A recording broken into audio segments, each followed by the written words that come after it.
everybody. Good morning, good evening, good afternoon. I like starting our meeting this way because this gives me a sense of being global, that we are welcoming people from different countries and different time zones. This is my pleasure to hold another session about the digital transformation.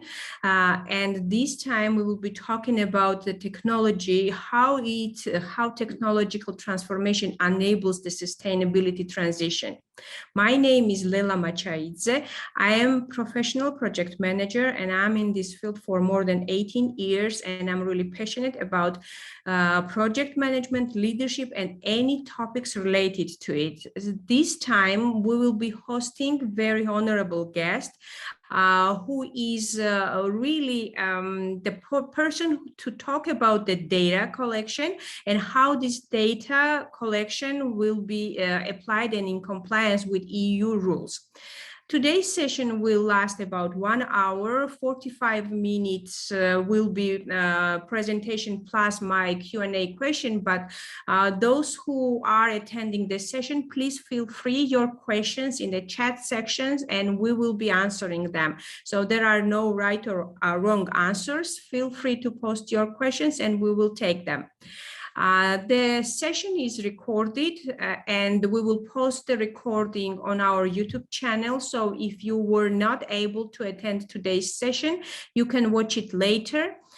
So now this is my pleasure and honor to present our guest, Daniel Azevedo. Actually, we talked a little bit before the session, and I would probably start with the major thing that he is from Portugal and his family is holding the farms in wine farms and oil farms, right? So the farming is really close to his heart. So now floor is yours. Daniel, hi, how are you? Hello, good afternoon. I'm trying to share my screen, but it didn't work properly. You can. So I will restart again. Actually, it worked. Okay. Okay, just a moment. It's still after 2 years of intensive use of digital tools, and sometimes we still struggle. Yeah, okay. Sometimes, always.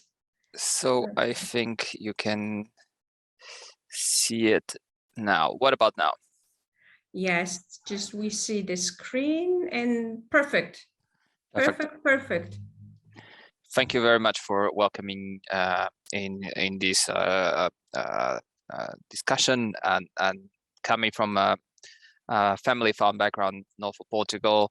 This is really something that is closer to my heart, and I think the cautions are on. I don't know why. I will start it again.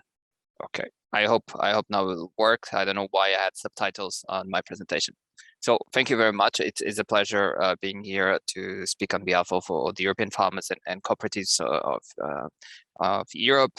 My name is Daniel Azevedo. I've been working Copa and Cogeca for about 10 years, and in particular on the digital file and precision agriculture. We had some interesting topics to develop together with our farmers across Europe, from data sharing to the principles to share data, and also on the use of drones, artificial intelligence, and how this is changing the way we do things in our farms. So I would like to start by introducing Copa and Cogeca, and we are a European organization based in Brussels and representing both European farmers, 22 million farmers and their families, but also 22,000 agri-cooperatives across Europe. We have members in 26 member states. We have about 66 members, and also partner organizations in different parts of Europe, including Norway, Switzerland, Georgia, Ukraine, United Kingdom. So we have a good connection with the family farming across Europe, and we are here in Brussels, based in order to influence the EU decision makings and promote the interests of European farmers and agri-cooperatives. And so we are actually two organizations with a joint secretariat where I've been working for the last 10 years. So the Copa represents European farmers, and Cogeca represents the interests of agri-cooperatives. And they all together have about 66 member organizations, and we work in 7 different languages. So this joint secretariat, we have about 50 people permanent in Brussels with a team of interpretation and translation to make sure that our messaging actually reaches the farmers. And if you know Brussels, we are just across the street from DG Agriculture, between DG Agriculture, the European Parliament, and the Council, in a strategic place to be present and to speak for our members, our farmers, and our cooperatives. Now, looking a little bit about the context and where we are working on. So the Common Agricultural Policy, which is a European policy aimed at ensuring food security, ensuring that the farmers have good conditions, good living standards, has been there for many years. It has gone through many reforms with introducing a market orientation, introducing some environmental and now climate provisions within the Common Agricultural objectives. My apologies. But it has been key on developing the most integrated single market in Europe. And because of that, it has helped to create an internal market with the highest standards in terms of food safety, environment, animal health, and animal welfare. It's a market-oriented, and we want to ensure that there is a fair, transparent, and balanced agri-food chain.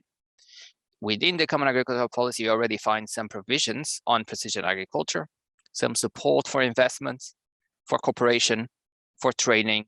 So it's a part of the puzzle that is helping to farmers to invest in new technologies.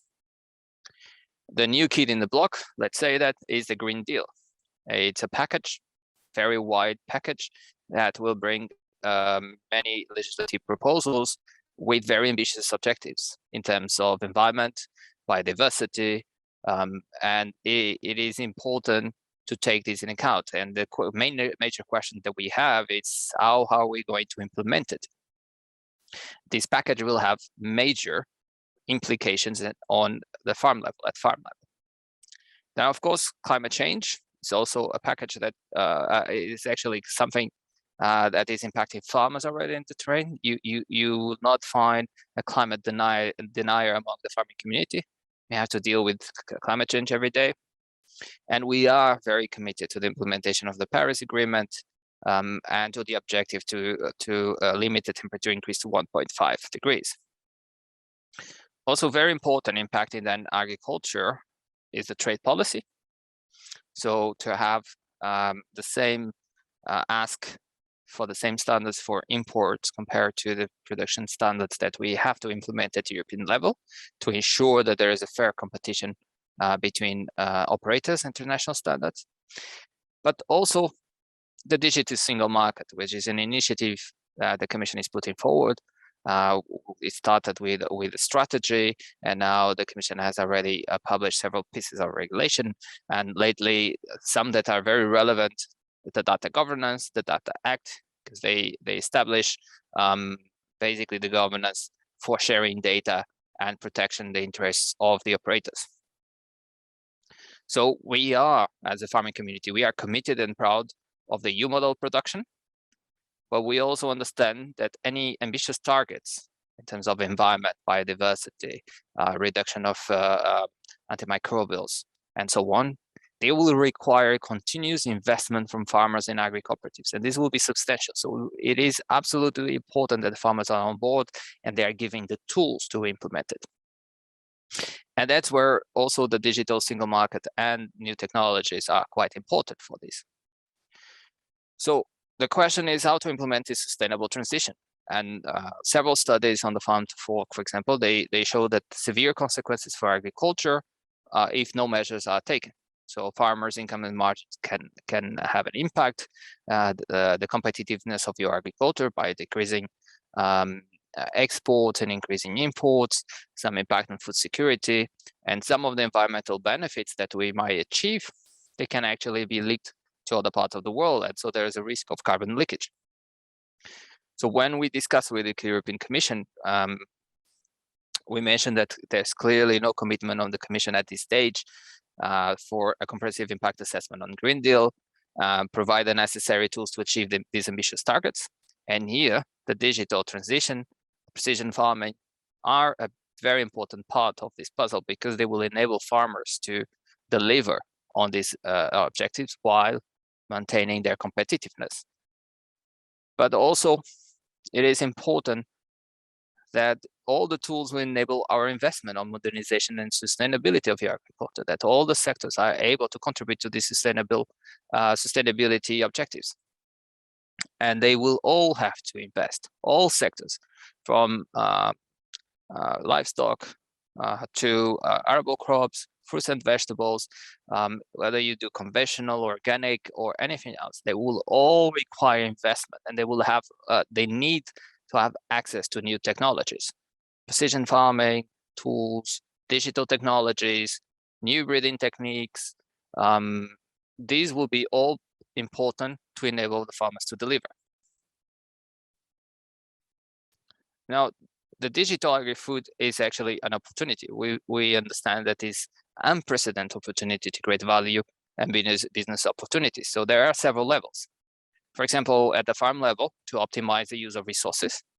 So everyone is talking about, okay, when to, at the right time, right quantity, the right weather conditions, etc. We can all improve yields, and we can all then reduce the impact on the environment, and using less resources. This will, of course, have a benefit for the farmer, because no one wants to buy more fertilizer, no one wants to buy more water. It is a cost. But there are also other opportunities. For example, improving functioning of the food chain, transparency, promotion of the product. It's a value that is created. The trust of the consumer is very valuable, and there are tools available. And at the moment, the farmers actually have very little tools to provide further information to the consumer. Sometimes they can use labels, but sometimes they are very little. There are plenty of signals, plenty of certifications, and this is very confusing for the consumer. And actually, this is using, for example, blockchain or other similar technologies is an opportunity to provide additional information to the consumer. How was it done? What products were used? What systems were used? Who's the farmer? What kind of family farming they have? So you have plenty of possibilities. But then it's also important that the farmer gets the feedback from the consumer. Did he like the product? Does he need any type of product? Can we make changes? Format, content, taste? So this exchange of data between the value chain will be crucial, but it's important that farmer also has access. We can talk about finding new markets as well. It could be digital market in China. So there are several cooperatives in Europe that already managed to make agreements with the digital companies or digital sellers in China to sell their products via these digital technologies. But there are also opportunities for farmers. For example, let's imagine a country, Finland. Finland is huge. And some farmers, they live very far away from the capital, but they still need to sell their animals on the markets. But perhaps with these tools, and we know that this is working, they can actually enter in a digital auction where they can sell their products without transporting their animals. And this will bring some value for them. Very important as well for our farmers is how to improve the life conditions of farmers in their families. I mean, a farmer sometimes his farm is far away from any urban center, and let's be frank. What kind of teenager these days will spend their time without access to internet, or the family without access to e-education or e-health? And it is important these tools are available so that the whole family also has opportunities, that the farmer has this family around, and that they are not, they have the same conditions and advantage that people that are living in urban areas, they can access to the same services. And in terms of the administration, dealing with the administration, sometimes the common agriculture policy can be cumbersome, and we have been asking for simplification and modernization. And these digital technologies actually, they may enable this. For example, some member states are already applying online applications for payments, for pre-filling of forms, assessing what is happening, are they complying with the conditions or not, and so they can issue early warnings, they can issue actual advice, and so they can simplify official controls and at the same time actually increasing the compliance of the farmer with the conditions that are set to receive them support. And I think the most important is actually to enable the farmer to make better farming decisions, to have better data, access to data, but access to processing these data to give them good farming decisions, and access to a wide range of options and advice. And some positive effects that we have seen is also the engagement of agri-cooperatives, because these are models that are led by farmers, and they have a democratic leadership, because agri-cooperatives are owned by their own members. And it's very important to the diffusion of knowledge and also innovation-based approaches, because in a cooperative you have maybe 20,000 farmers, but maybe you can test some options and some tools with 5% of those farmers. And then if it works, you can actually share with the remaining farmers what are the benefits. You can help them to improve management of storage of inputs, or for example, when the farmer shares their data with other operators, it's very difficult for a farmer to analyze, to understand what was done with their data, even though they are a contract. But agri-cooperatives can actually provide services to monitor what is happening with the data that the farmer has provided. And let's be frank, when 20,000 farmers are together in a cooperative, their leverage is higher than just one farmer dealing with a multinational. So the most important is that the technology has to deliver good value for the farmers while reducing the impact of agricultural production on natural resources. So some key examples. So just today, there was an event. It was the final event actually of a live program, the Live Guidance Sense. And this project actually deliver quite good results. And it is an innovative smart farming solution, implementing infrastructure, collection of data, using sensors in different parts of Europe, in Greece, Spain, and Portugal, in areas that usually are not so widespread, and in cultivations that are actually not a mainstream cultivation. So, for example, pistachios, some fruits and vegetables, olives, etc. And it provided a kind of a farm data processing with advisory to the farm, collecting their data and giving them some access to the new technologies and advice.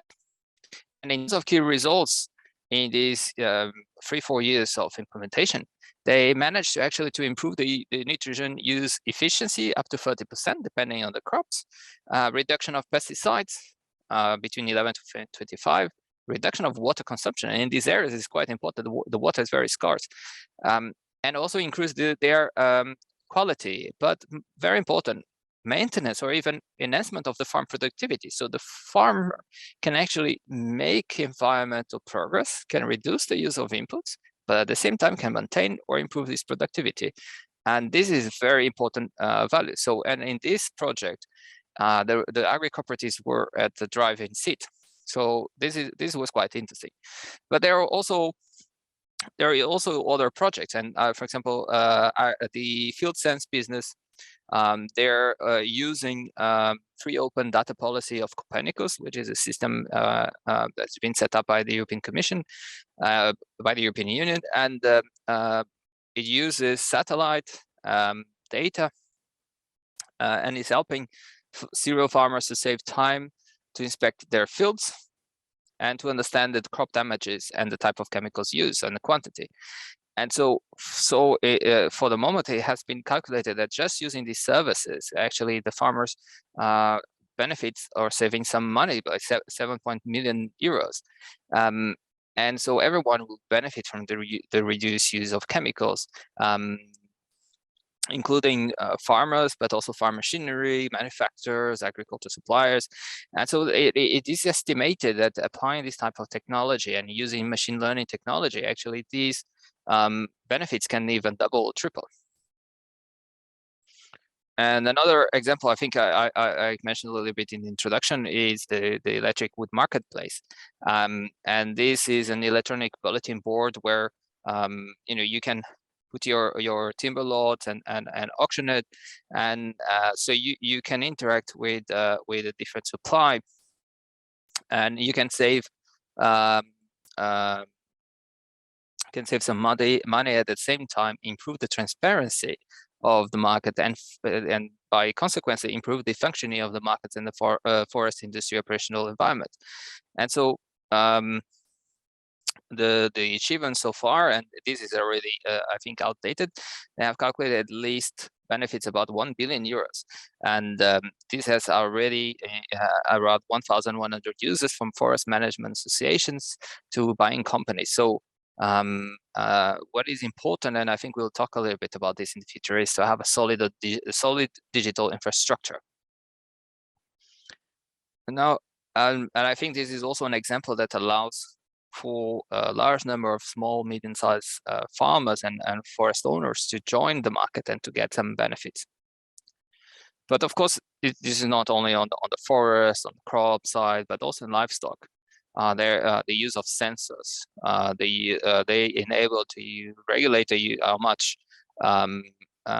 feed, water, antimicrobials they are used, to analyze what is the impact, also to improve the animal welfare, so to detect, for example, early cases of tail biting, for example, or because you can actually, with cameras, you can analyze the way the herds they work together, and if there is an animal that is the difficult animal of that herd trying to bite everyone, you can isolate that animal in advance.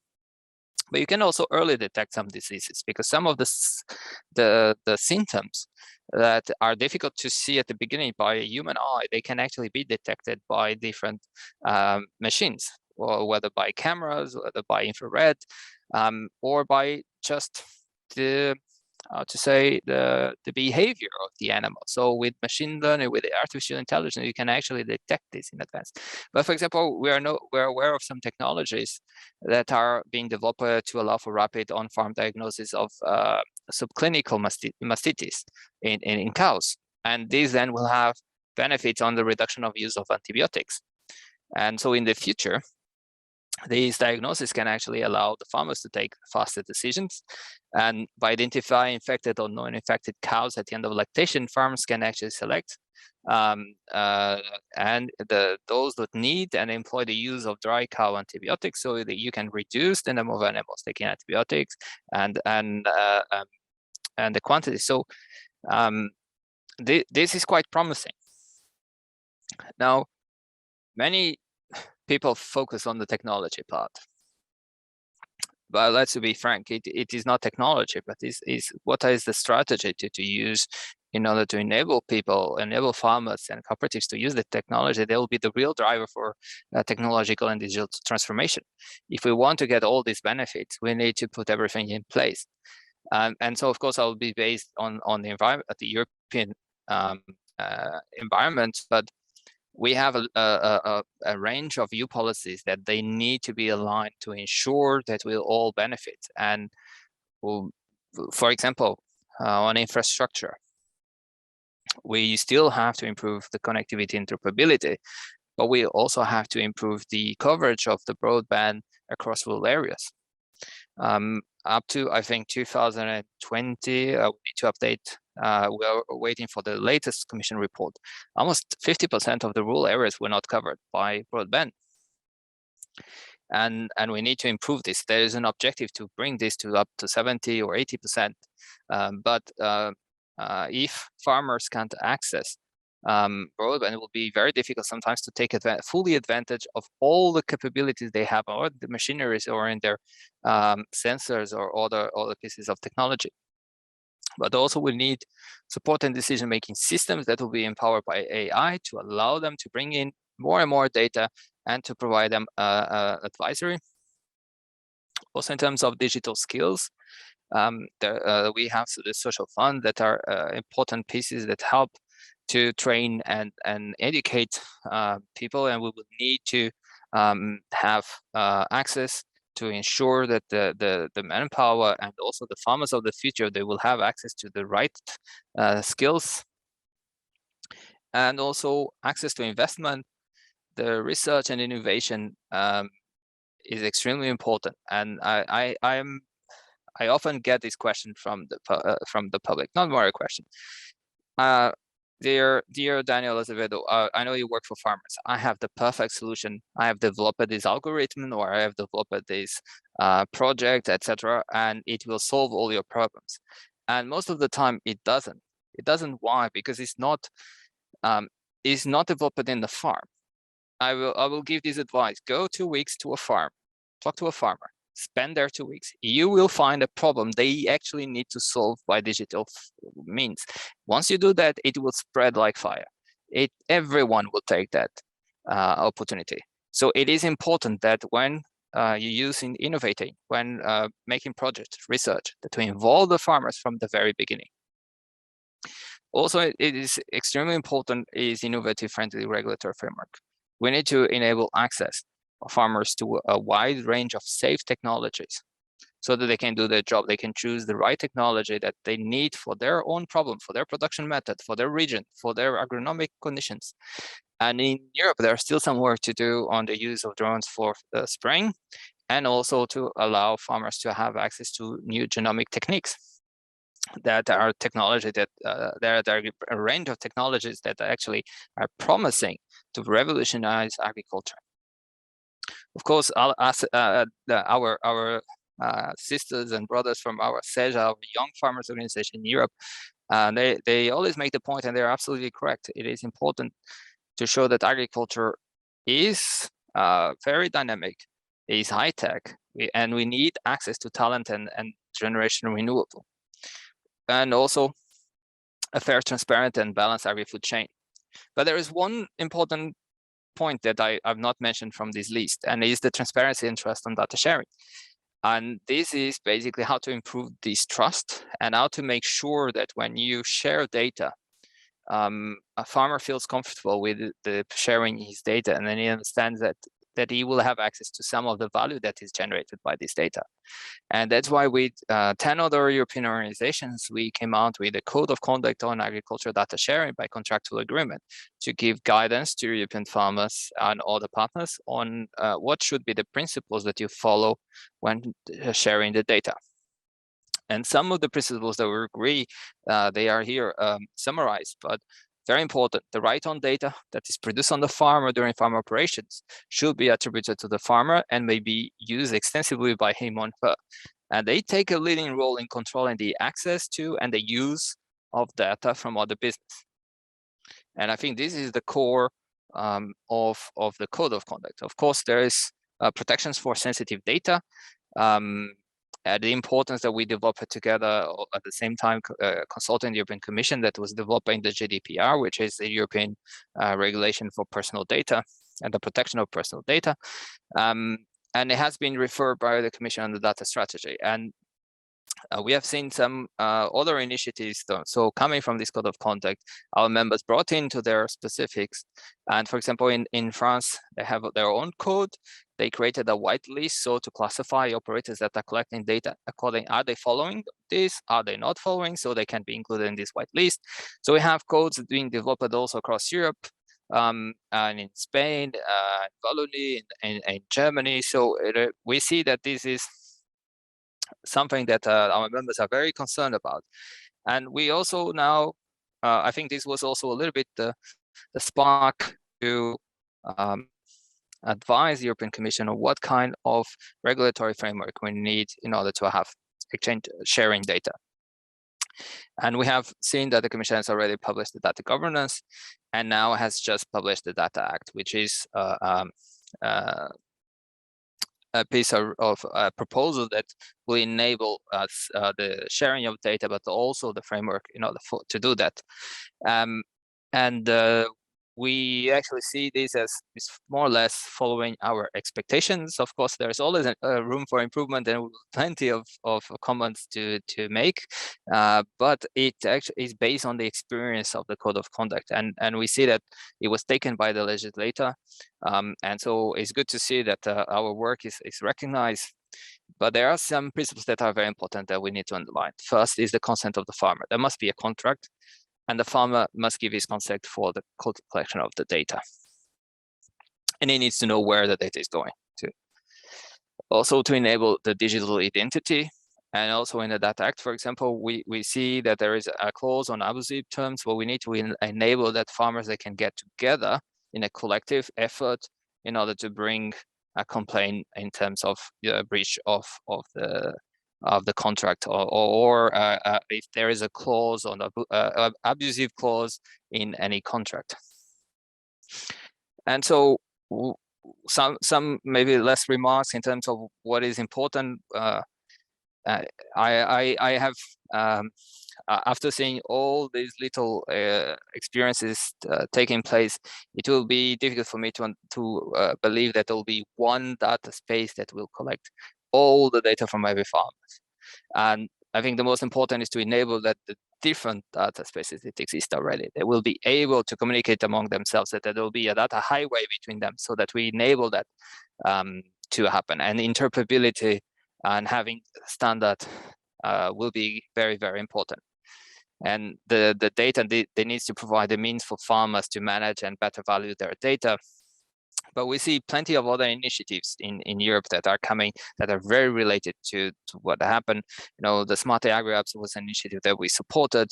IOF 2020 was a fantastic pilot project that I would advise you to consult. There are plenty of pilots around Europe also with different experiences on how IoT can actually work. And I could mention just others that I put it in the slides. But this is also to say that we have participated in some of the EU projects, but in particular on dissemination.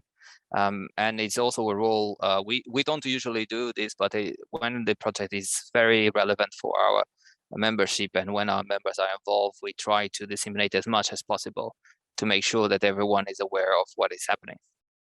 And of course, the role of agri-cooperatives, I already underlined, but we should not forget the farmer will always remain at the driving seat, and they have to benefit from the value generated by sharing data. Now, to conclude a little bit, we do have some initiatives in Europe that will have a huge impact. We are in a moment where we are just coming out of a crisis and moving to two other crises, or moving to another crisis, and the climate change is still there, and we need to tackle it. And so food security remains strategic. It's extremely relevant, and agriculture will strengthen our strategic autonomy, while we will be able to continue making progress on sustainability.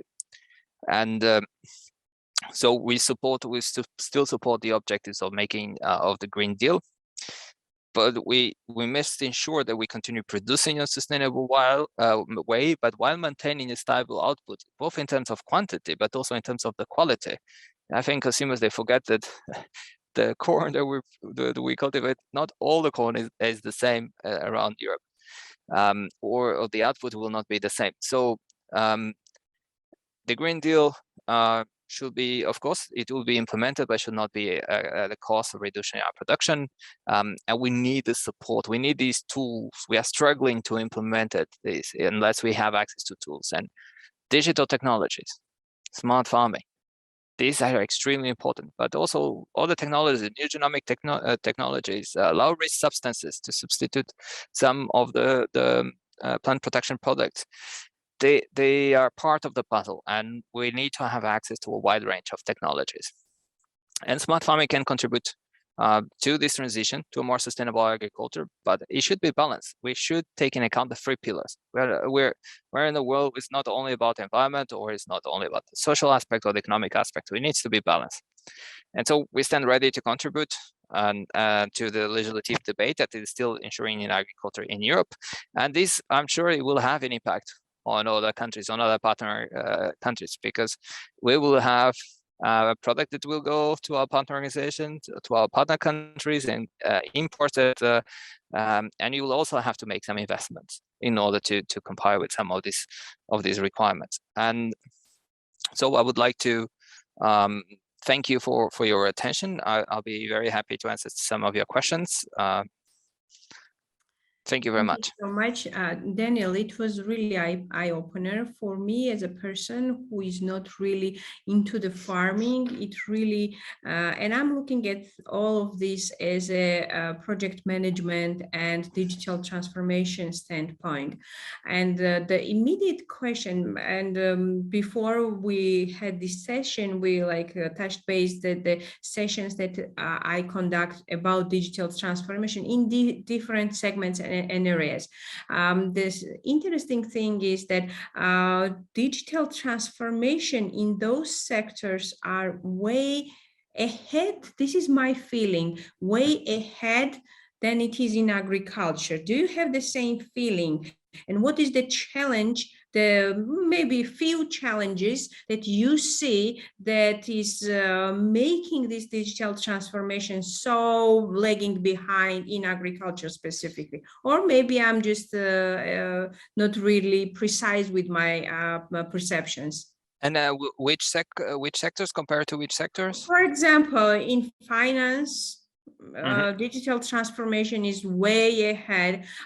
Even in education, it's way ahead. So in energy sector, oil and energy sector, well, I'm not talking about IT, because it's already, the IT is digital itself. So in those sectors, it's way ahead. For example, even in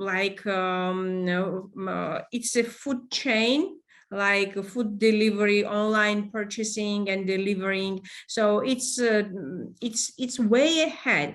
From farming to the consumer market, it's a little bit struggling.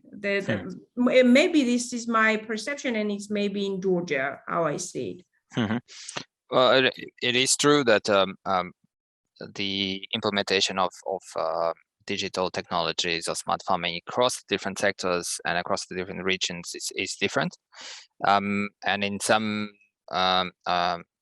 sectors it has been really it has been disrupted, very disrupted. Maybe in agriculture it's not been disrupted yet, but it is being implemented. And I would for example just say that automated machines, automated tractors came before automated cars.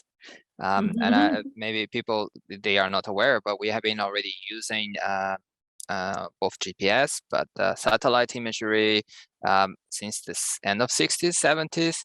Then we start introducing other innovations. So farming has been using and applying new technologies for a long time. Maybe people don't know that, and when they eat a nice food, they don't understand what is the high tech that is all behind that, in all the segments, because it is happening not only at the farm level, but it's happening also before in terms of genetics, in terms of selection, or about using data to make the best out of the varieties that we allow farmers, is being now done also on the farm, at cooperative level, in terms of contractuals that are coming to make some services, then in terms of the traders, the processors, the retailers, and getting to the consumer.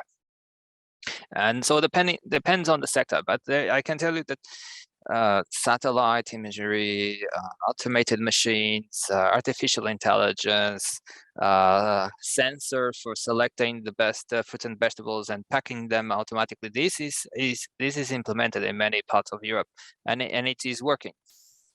And I think some of the projects I mentioned actually they show clearly how it is done. You mentioned that those projects are some posted on your web page and they are shared. But is there any collective? You obviously you cannot post all the projects, or I even say some are still in research stage, some are in implemented. Is there any hub or community which posts it and updates it on a regular basis, or you can recommend to our listeners? Yeah, go to Smart Agri Hubs, for example, and you will find a lot of information and a lot of the hubs where you bring together, finances, researchers, investors, farmers, and where are they, and how you can contact them. This is a great place to go. There was also another EU project. I can't recall now, but yes, I will try to research and I hope it will come to me before the end of this session. But yes, there are some places where you can go. I think the Smart Agri Hubs is a good place to start. And in terms of the challenges, and I didn't answer your question, the previous question. There are many challenges. One of them is infrastructure, and in particular, there are farmers who have bought expensive machinery because they need it. But it comes with a lot of sensors and a lot of technology. And if they are not able to access to broadband, or it will be very difficult to take advantage of a full set of technology that is inside. Then, of course, we need to digital skills and a matter. The investment, it's important.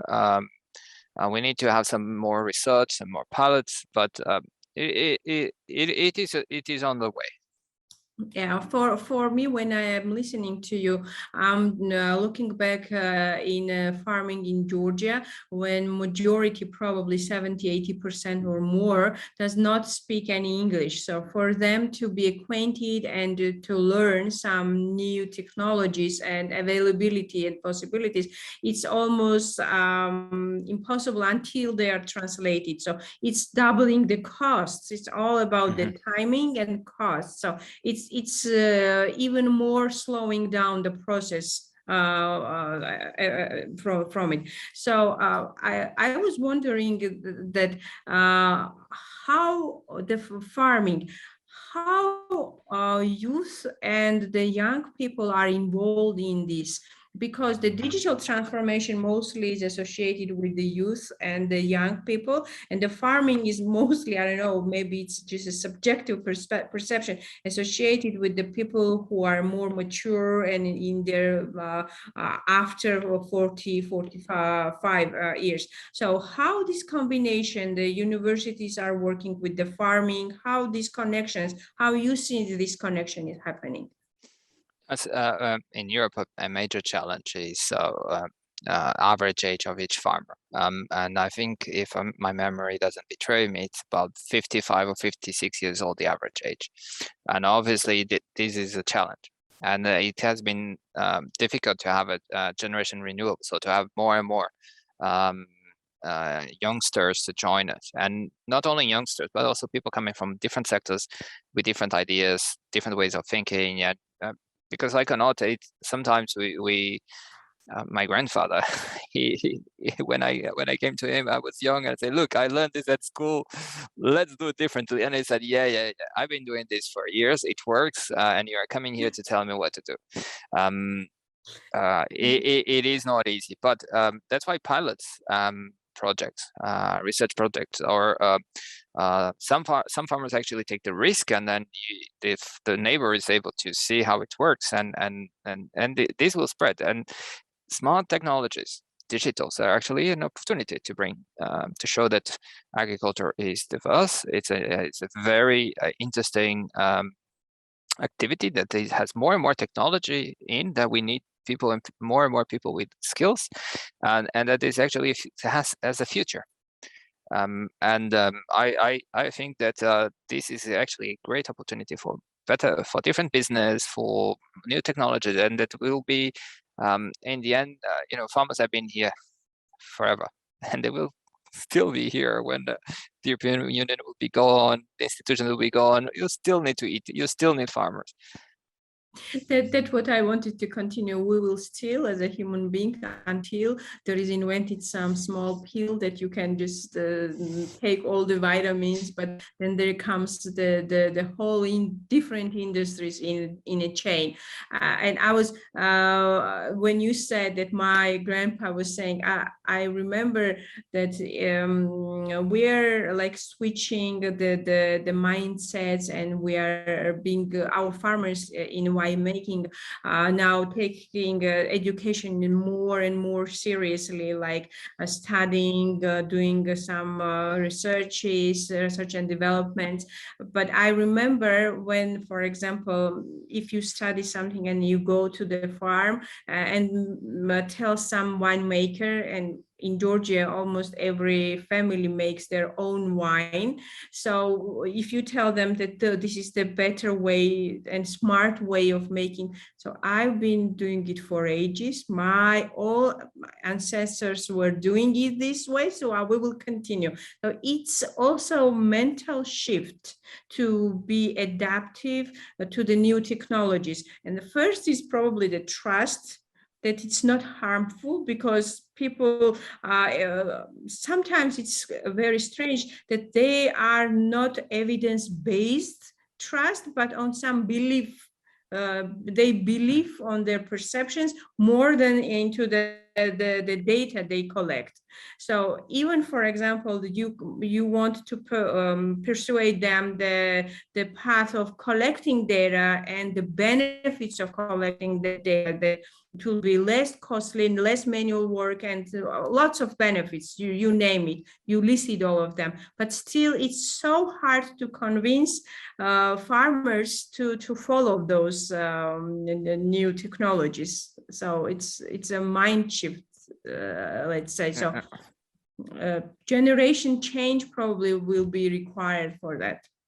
Well, it's part. A farmer believes in evidence. When he sees that, well, I managed to get a better value from this crop, or he has this ability to change, because people don't realize that farming is very complex, and you need to have a wide range of knowledge about it, from agronomic to financial to some farmers already now want marketing, communication, and it is very demanding, and this will eventually require further change, but it will need some support.